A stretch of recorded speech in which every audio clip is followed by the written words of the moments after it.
Hello friends, welcome back in agriculture content for study channel. Today we are discussing about Pokali variety of rice which are most useful for upcoming agricultural competitive exams.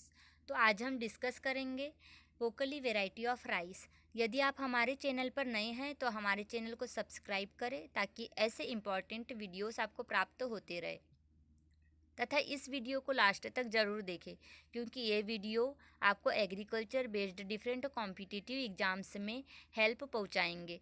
क्योंकि सभी agriculture based competitive exams में current issues related questions पूछे जाते हैं। तो आज हम बात करेंगे पोकली वेराइटी ऑफ राइस के बारे में। Pokali variety of rice. Farmers in West Bengal are experimenting with the Pokali variety of rice to tide over crisis, like situation created by severe seawater insertion into paddy field in the Sundarbans owing to cyclone Amphan. Vitilla 11 varieties of Pokali seeding were brought from Kerala. हाल ही में एम्फॉन cyclone के कारण waste Bengal के Sundarban areas में mostly पेडी के field में सी salt water के भर जाने से प्रॉब्लम उत्पन्न हो गई है।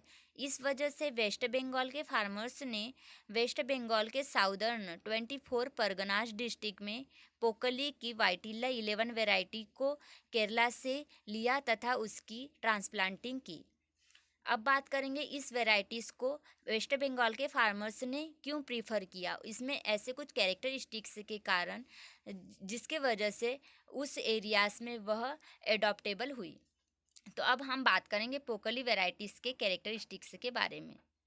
The Pokkali variety of rice is known for its salt water resistance and flourishes in the rice paddies of coastal Alappuzha, Ernakulam and Thrissur districts of Kerala.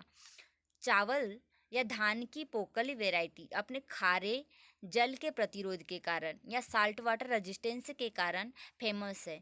इसका प्रोडक्शन केरला के कोस्टल एरियाज अल्पुझा, एर्नाकुलम व त्रिशूर आदि डिस्ट्रिक्ट में किया जाता है।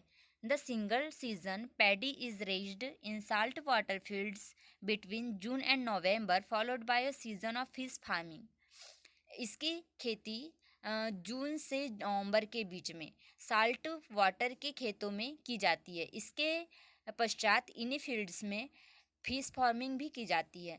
Fish excreta and scales and paddy के straw विघटित होकर नेक्स्ट सीजन के लिए धान की खेती के लिए गुड नेचुरल मैन्योर को फॉर्म करते हैं। Next, the uniqueness of the rice has brought it the graphical indication tag and is subject of continue research. उल्लेखनीय है कि चावल की इस किस्म को या इस वैरायटी को जीआई टैग प्राप्त है तथा यह सब्जेक्ट निरंतर रिसर्च का केंद्र बना हुआ है।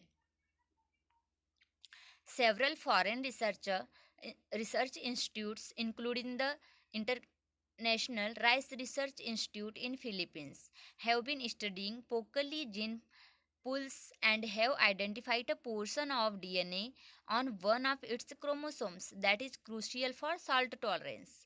सेवरल से फॉरेन रिसर्च इंस्टीट्यूट जिसमें international rice research institute Philippines जो IRRI है, उन्होंने इस वैरायटी पर रिसर्च किया। तो उन्होंने इसके जीन पूल को पर स्टडी करके यह पाया कि इसके डीएनए के एक खंड में या डीएनए के कुछ पोर्शंस में एक क्रोमोसोम ऐसा है जो साल्ट टॉलरेंस है। Given its ability to thrive under harsh climatic conditions and produce high yield, it can help in promoting climate resilience agriculture. इस वैरायटी में इस साल्ट टॉलरेंस क्रोमोसोम के कारण harsh climatic conditions and highly yield produce करने की क्षमता है। तो इसीलिए यह क्लाइमेटिक रेजिलेंस एग्रीकल्चर को प्रमोट कर सकती है। Pokali has medicinal properties and its high value of antioxidants and low carbohydrate content makes it preferable to those on a low sugar diet. Pokkali varieties में मेडिसिनल प्रॉपर्टीज़ है, इसी के साथ में high value of oxidants and low carbohydrate content है, जिसके वजह से यह जो शुगर पेशेंट होते हैं उनके लिए यह बेनिफिशियल होता है तथा उसके लिए इस वैरायटी का यूज़ किया जाता है। Vitila 11 is the latest variety of Pokali developed by the Kerala Agriculture University. जो वाइटिला 11 वैरायटी है यह हाल ही में केरला एग्रीकल्चर यूनिवर्सिटी से डेवलप हुई वैरायटी है।